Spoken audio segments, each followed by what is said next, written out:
Baga Mali kunnafoni.net an wulila bi k'an sɛnɛ yala yala jardin des cinquantenaires la n'o dogolen tɛ mɔgɔ la an bɛna ɲininkali tɛngu la komi aw yɛrɛ bɛɛ b'a dɔn anw ni anw 31 tɔ n'o ye 31 décembre ye o tɔ o ma jan bilen si m'an bolo dɛ donc an bɛna ɲininkali k'u la n'a sɔrɔ 31 décembre don u labɛnnen u ka conscience k'u plaqué n'u ka réaction bɛ kɛ min ye u bɛn'o ɲɛfɔ an ye sisan o la an b'a fɔ a k'an suit tantôt.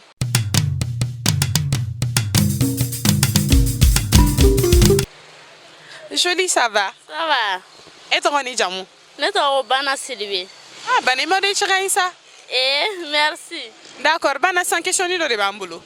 31 do et dans la mani dans la mamba et la benen déjà. Ko be kaino.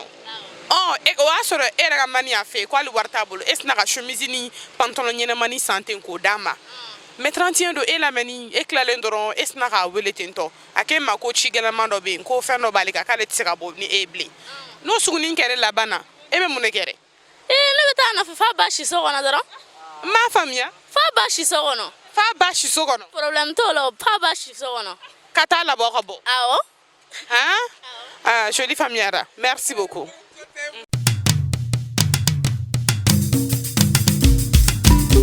Patron, ça va? Oui, ça va. Quand tu es arrivé là? Non, cool. Tu as corona quoi? Tu masqué le nom?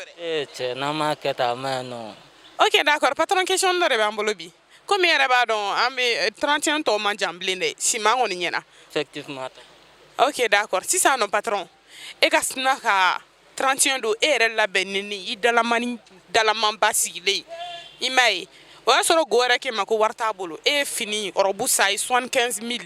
Talon bas si na. Il m'a dit fin beke. Kata kungolo glan.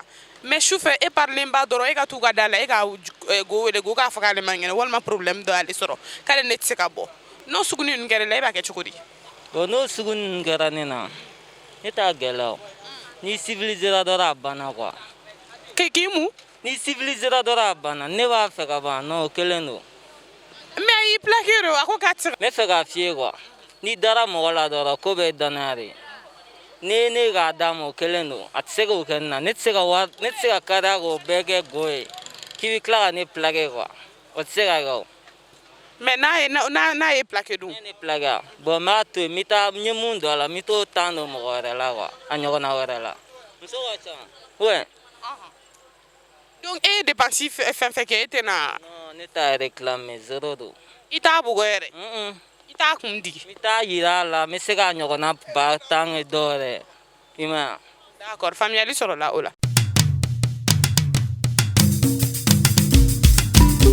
Jolie, ça va bien? Ça va. Et toi, ni jamu? N tɔgɔ Korotum Gindo. D'accord, Korotum. Il m'a répété là. Merci. Ok, d'accord. Si on y a un de mambolo. Si ça no 31 do et la beni swageleni i sigilendo ki ga man makono ka beni no fe. Wa sura era kun ke mere ko warta bolo e flega chemise ni pantalon nyene mani samara nyene masanga dama. Mais 31 don doron asna ke wole kale net se ka boko problème do asoro. No suguni nkere la ebe o gere chukudi. Mba wa nɔgɔn ben kɔrɔkɛ bila dɔrɔn ka taa faga u fɛ yen nɔ. K'a ka wari bɛ bɔ ka tila ka n plaqué ayi o tɛ se ka kɛ. D'accord, merci. Patron, ça va bien? Ça va, alhamdoulilah. Et toi, ni jamu? Bon, ne tɔgɔ Ibrahima Kane. D'accord, Ibrahim, si on questionne de bambolo, et là-bas, bisaban kelen ton manjamble 31 décembre. Oh, ni wakati no be dalaman babi. An dalama yɛrɛ de don, an ɲagani. D'accord. Sisan non, e ka dépense bɛ kɛ goye. Go a fɔ k'awɔ a y'a confirmer ko 31 do e n'a bɛ bɔ. Mais 31 do yɛrɛ dalamani sigilen do, i parleni i b'i ka paix kɔnɔna la, e ka sina ka go wele go a fɔ ko ayi ko plan changera. I m'a ye ka ko dɔw ɲagami k'a duruntu k'o fɔ e ye. N'olu suguni k'a ye sɔrɔ e b'o gérer cogo di? Ne ba o ka ka nɔgɔn. O ka ka nɔgɔn ne fan fɛ yɛrɛ de. 31 su n'a ma bɔ, ni bila paix la 6 heures du matin ni o ko ka da la. O la i bɛ vite fait kɛ i bɛ don so de. I bɛ ka matériel ta ka bɔ. Fɔlɔ i bɛ bese ta. O y'a ka lamɛri ta ye. Filanan piki o ye lexe ta ye. Jeli yɛrɛ bɛ k'a yɛrɛ ta ye. N y'a to ala ma jumɛn de bɛna kɛ n'o matériel ye? O ye boso de ye kɛ. O ye ne ka wari saraka de ye quoi. N y'a to ala nin kɛra ma.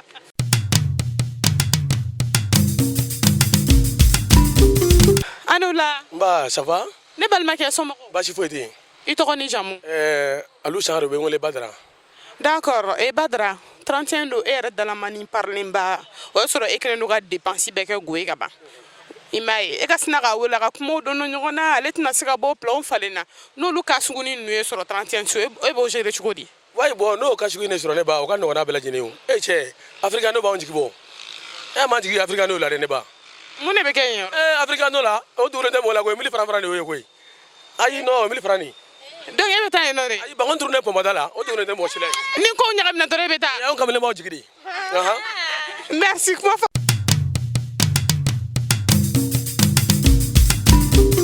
ouais patron Ça va. cɛ i yɛrɛ bɛɛ ka di i ye dɛ Voilà.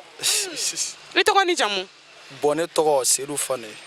d'accord Seydou question dɔ de b'an bolo e yɛrɛ bɛ an go ninnu ka baara dɔn 31 na Non, o ye cɛ.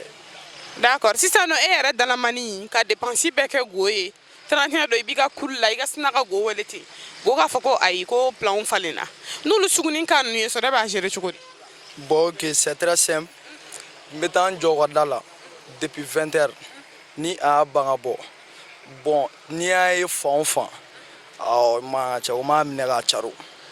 k'a cɛ dɔn cogo di K'a ci kɛ. e ta ye bugɔli ye Chapu la. kana nin fɔ ne donc après 31 ne y'a ye diɲɛ fan o fan Non, nka cɛ ko n'i y'a ye dɔrɔn k'a minɛ dɔrɔn k'a bugɔ. d'accord faamuyali sɔrɔ o la merci